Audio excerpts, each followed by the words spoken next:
Pour les médias, le One Planet Summit est, à ne pas discuter, un franc succès. Il est vrai qu'on a vu Charles Branson, Bill Gates et d'autres philanthropes petit déjeuner avec Emmanuel Macron, un peu vite baptisé par le Figaro, sauveur de la planète.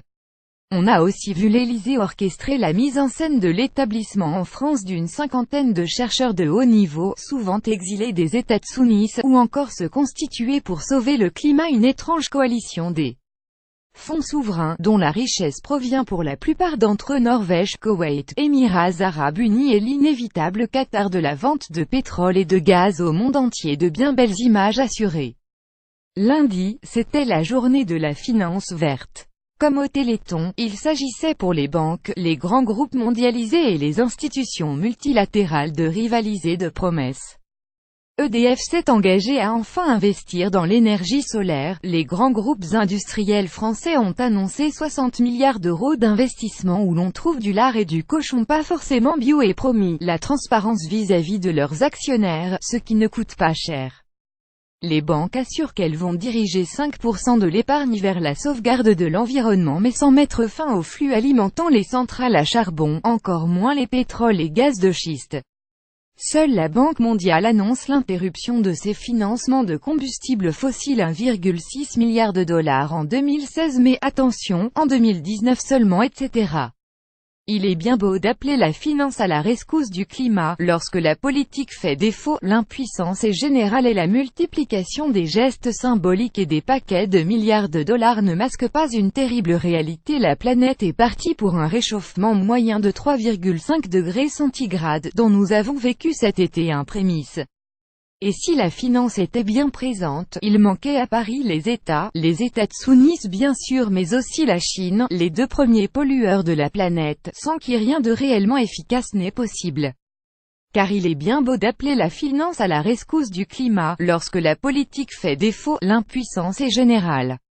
Qu'ont d'ailleurs demandé les banquiers, les grands patrons, les investisseurs, que les États fassent leur travail, notamment en établissant enfin un prix du carbone à un niveau $30 en 2020, $100 5 ans plus tard qui rendent enfin les investissements dans l'environnement plus rentables et ce, diablement que celui dans les centrales à charbon. Milton Friedman nous l'a enseigné pour ces grands capitalistes, il n'y a pas de repas gratuit. Assurer la rentabilité future des investissements verts, c'est le boulot des gouvernements. Si le prix du CO2 se traîne en dessous des 10 € la tonne en Europe, c'est de la seule responsabilité des institutions européennes qui n'ont pas voulu affronter le problème jusqu'à présent, guidées qu'elles sont par le dogme du libéralisme qui veut chasser l'État et les impôts de l'économie. Le mécanisme de marché, les droits à polluer ayant échoué depuis belle lurette, il est plus que temps de prendre le taureau par les cornes et d'instituer une taxe carbone, notamment aux frontières de l'Union européenne, permettant aussi d'affronter l'attitude de Donald Trump qui a décidé de faire des États-Unis une économie gonflée au CO2 en relançant chez lui le charbon et le pétrole, tout en se libérant des obligations de l'accord de Paris.